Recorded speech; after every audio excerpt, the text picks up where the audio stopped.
delighted to say that Jon Bell, who took the trophy out to give it to Fernandinho and Sergio and whatnot, is joining us now for 5 minutes. Jon, thanks very much. I got soaking wet waiting outside the ground for you, and you never showed. So thanks for coming in the drier situation. Just tell me what that day was like for you and your family. Oh, it's just blown by. So yeah, I don't really know what to say about it. It was first time out for my mum for about a year in other people's company, and we had a box there so she could sort of avoid seeing people and going through the same conversation with everybody. But it was a very emotional day. All the kids had a great day. Myself and my sister were there. Carrying the trophy out was a great tribute for Dad. So the club have done a lot over the last year to continue his legacy and allow, it's the first time we've been inside the stadium since his death, and allow the fans to sort of show their appreciation to him. So it's just, I'm just absolutely exhausted now. Just came home, the kids had just dived into bed. And the reason I had left you hanging outside is the kids had the opportunity to have their picture taken with the Premier League trophy, and then we were talking to Caldoon and Vicky and some of the other execs of the club that we're not seeing for so long, and Mike Somerby. But yeah, it's just a very emotional, and the day just flew by. It's like like your wedding day where you just don't really remember very much and probably reflect back and think about it.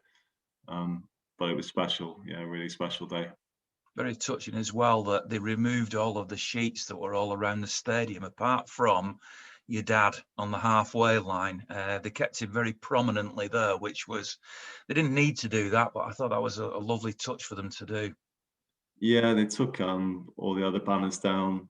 They told me they were leaving that one there. I didn't know how full the stadium would feel today with 10,000, and the way the fans were positioned in the stadium made it feel, more than 10,000. So I thought the club did a good job in that regard. And they made plenty of noise. It's just, it's a shame it wasn't a full stadium, wasn't it? And but it is what it is at the moment. And so the club did an excellent job today. And the banner was really prominent. I was waiting in the tunnel to come out with Jake, who presented the medals, and I was with his dad.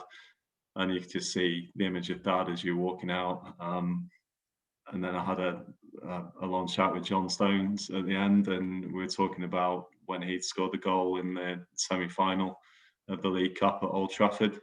And he talked about Pep's team talk on that day and how it, influenced the players.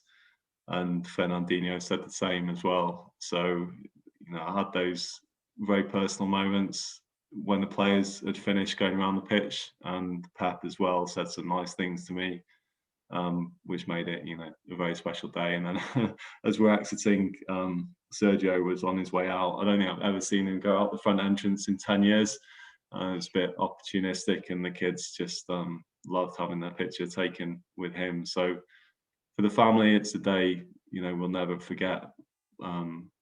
But it's just feeling that we're back with family again today. It was part of, something we've not been able to do before, to see the City fans, to see those people that we'd not seen since Dad had died. And, to have that personal connection really meant a lot to us when we've been dealing with it really in isolation over the last few months. Well, I know I felt emotional. I felt emotional because obviously I became close to your dad, and through him to you, and watching you carrying that trophy out there and knowing how you must be feeling. And then I whilst everybody else watched the trophy presentation, and of course I did as well, I also had an eye on you, and you went over to one side and stood there, thoughtful. That's how it seemed to me anyway. You obviously didn't want to take the spotlight, I'm sure, from the young lad who had the brain tumour, who was giving the medals away. That's the way I read it. What was going through your minds? Did you just feel as if you wanted to get away from it all? So initially, the very emotional thing was when Vicky Kloss asked me to do it, and I was in tears, and Vicky was on tears on a Zoom call. But I didn't I didn't agree straight away. I went away to speak to my mum and just say, "Is it right?" Because there's so many other people who would be worthy of doing such a thing. So it was really just representing dad, but it's not about me. So it's a case of putting the trophy and walking off. And I did just, and as I stood there, I was looking at the banner of dad and just, I had a little bit of time thinking about him. Um, and I felt away from it at that point, and I could then just reflect on the day. And I just thought that normally when I'd be there, I'd have my dad on my side, and it was the first time that I was on my own. So yeah, I did think about that for a bit, but it was nice. I saw Brian Kidd came over, who was very close to dad, and he comforted me for a bit, and it was nice to be there with Jake as well because he's had a tough time with his dad, and they had three generations there. His grandfather's favorite player was my dad, and his son Mark was Sergio Aguero, and then Jake.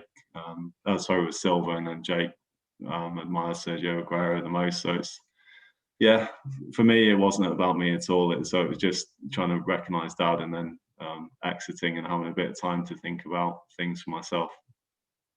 Well, all I can say is on behalf of everybody who's listening to you and who watched you on the pitch, or maybe has just watched you chat now, our thoughts are with you and your family. The club clearly do really care. I mean, they showed that today. The way that they dealt with Sergio Aguero, the way that they dealt with your dad.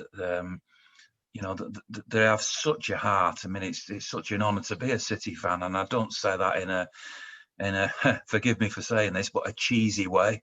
It comes from the heart. They're a club I've always been very proud to be connected to, and I think the way they treated you and your family says everything about the wonderful club that Manchester City is, doesn't it?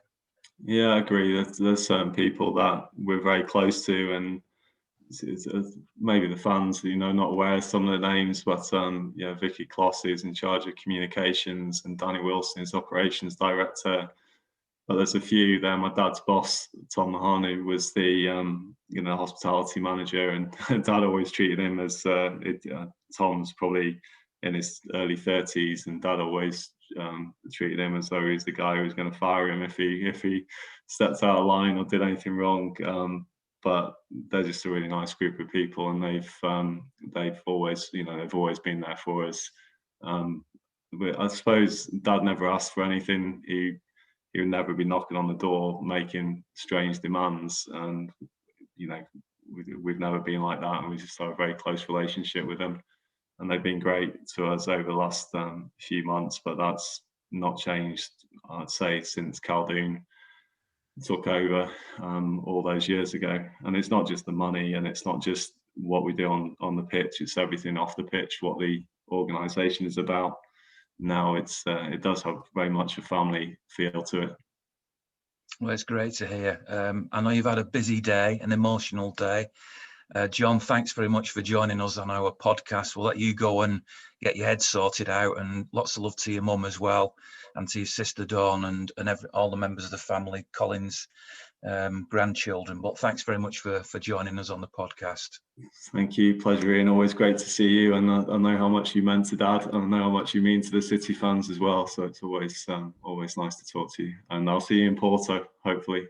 Yeah, fingers crossed. All right, take care.